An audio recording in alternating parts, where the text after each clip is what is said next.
Bienvenue sur Africa 24 dans cette nouvelle édition du 12-15. Au sommaire de l'actualité, en Égypte, le président Abdel Fattah al-Sisi est réélu pour un second mandat avec 97,08% des suffrages, soit près de 22 millions de voix, a annoncé ce lundi l'autorité nationale des élections.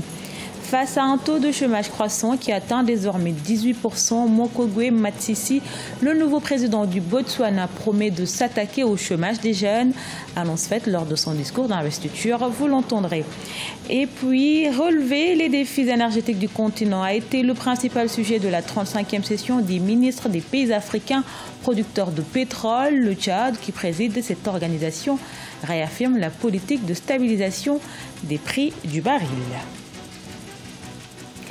En Égypte, le président Abdel Fattah al-Sisi rempile pour un second mandat. Les résultats officiels confirment sa réélection avec 97,08% des voix. Seul véritable enjeu de l'élection, la participation de 41%, bien en deçà de l'objectif affiché par les autorités d'égaler le taux de 47% du scrutin de 2014. Solène Duplessis.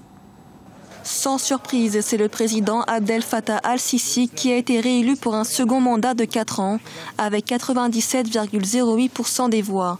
Son concurrent, Moussa Mostafa Moussa, a quant à lui rassemblé 2,92% des voix. Le taux de participation, seul véritable enjeu de la présidentielle, reste néanmoins particulièrement faible. Sur les 60 millions d'Égyptiens inscrits sur les listes électorales, ils ont été seulement 41% à avoir voté. Aujourd'hui, l'autorité nationale des élections est ici pour annoncer le résultat final de l'élection présidentielle égyptienne de 2018. Cette présidentielle a été remportée par Abdel Fattah al-Sisi. Avec près de 22 millions des voix obtenues sur les 24 millions d'électeurs recensés, le président prouve ainsi qu'il dispose du soutien d'une grande partie de la population égyptienne. Abdel Fattah al-Sisi est cependant confronté à plusieurs défis majeurs, à savoir la stabilité sécuritaire et le redressement économique.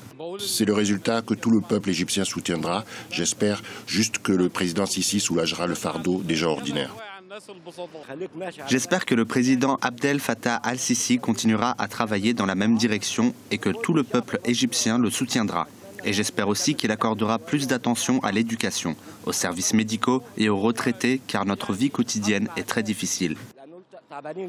En 2014, Abdel Fattah al-Sisi avait été élu avec 96,9% des voix après la destitution par l'armée du président islamiste Mohamed Morsi. Le second mandat de 4 ans d'Abdel Fattah al-Sisi pourrait bien être le dernier, le nombre de mandats présidentiels étant limité à 2 par la constitution égyptienne.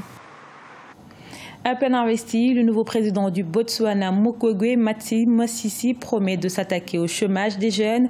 Annonce faite à l'occasion de son investiture comme chef de l'un des États les plus stables d'Afrique ce dimanche à Gaborone, la capitale. Le successeur de Yann Rama s'engage ainsi à réduire le taux de chômage croissant qui atteint désormais 18%. On l'écoute.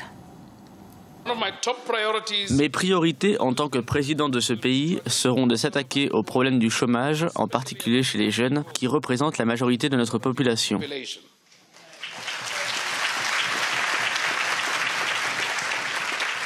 The young people who make 60% of the population of this country are the future leaders, and therefore investing in them is building the bridge to the future. Les jeunes représentent 70% de la population et sont nos futurs leaders. Investir sur eux, c'est construire un pont pour le futur. Leur poids dans la population est la garantie d'une économie à long terme. Ainsi, l'impératif pour le gouvernement est de redoubler d'efforts afin d'optimiser la participation de la jeunesse dans le processus de développement économique. Pour atteindre cet objectif, le gouvernement va combiner les stratégies, à savoir la formation des jeunes pour affronter le marché de l'emploi afin de favoriser la croissance économique. Les jeunes seront formés au digital, mais aussi au métier des TIC pour créer davantage des emplois et être également compétitifs.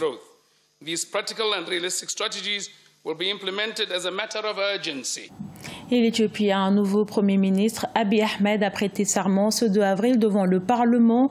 Aussitôt après son investiture, le dirigeant de 42 ans a ouvert une brèche. Diaspora, opposition ou encore l'Érythrée voisin. Le chef de gouvernement appelle à une réconciliation.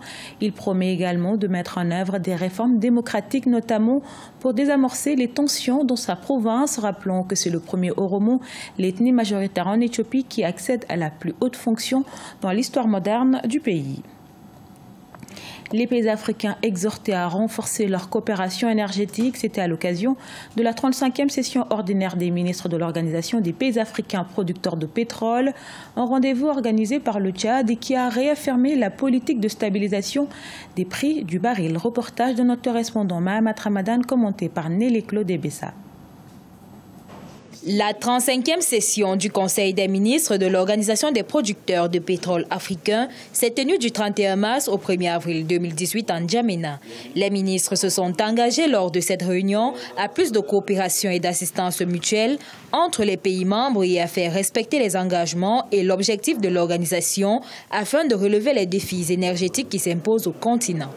En plus des hydrocarbures, l'Afrique dispose d'un potentiel inestimable en ressources énergétiques renouvelables, le soleil, le vent, la biomasse, la géothermie, etc. Mais nous ne participons aujourd'hui que très faiblement à la consommation énergétique mondiale. Or, il n'y a pas de développement sans énergie et c'est le défi de l'Afrique d'aujourd'hui. En dépit de la crise économique et financière, les ministres des pays membres de l'Organisation des producteurs de pétrole africains ont jugé nécessaire de poursuivre la politique de quotas de production afin de contribuer à la stabilisation du prix de baril sur le marché mondial. Et c'est ensemble que nous sommes plus forts, c'est unis. Et nous nous sommes bien rendus compte que des organisations comme l'APO, mais aussi l'OPEP, ont contribué particulièrement dans une politique de mise en place de quotas de production à la stabilisation donc, des cours du pétrole au niveau international. Ils sont en passe d'y réussir, nonobstant quelques problèmes ça et là au niveau de certains pays, mais en train de réussir à stabiliser le prix du baril autour de 70 $. Selon le ministre tchadien de pétrole et de l'énergie, Béchir Manet, par ailleurs président en exercice de l'Organisation des pays africains producteurs de pétrole, l'objectif immédiat est de faire passer la sécurité énergétique comme troisième priorité dans l'agenda de l'Union africaine, après la sécurité alimentaire et la sécurité des territoires menacés par le terrorisme. Retour sur la célébration de la fête de Pâques en Côte d'Ivoire, dans le centre du pays. Elle a une signification particulière appelée Pakinou. C'est l'occasion pour les ressortissants d'Akanzakrou qui ont migré de revenir dans leur village d'origine. Ripaille, musique, danse, messe chrétienne, cérémonie traditionnelle, mais aussi réunions familiales sont au programme. Reportage de notre correspondant en Côte d'Ivoire, Olivier Conan. Situé à 11 km au sud-ouest de Bouaké, dans le centre du pays, le village d'Akanzakrou, qui signifie village barbu, est à l'origine de la célébration culturelle de la fête de Pâques en Côte d'Ivoire.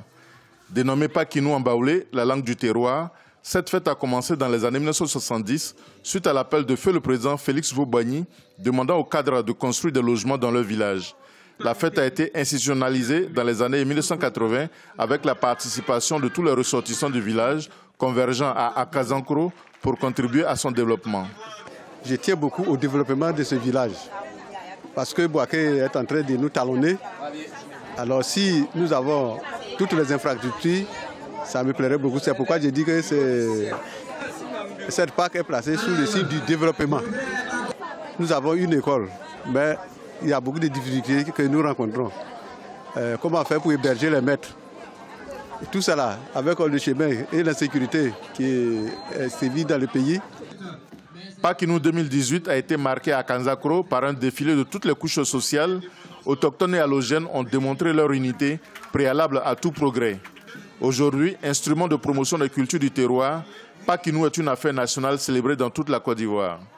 C'est l'occasion pour chacun des villages dans ces régions de la Côte d'Ivoire, la région centre notamment, mais aujourd'hui un phénomène qui gagne l'ensemble du pays, de réaliser des œuvres qui ont une forte portée sociale et notamment de développement.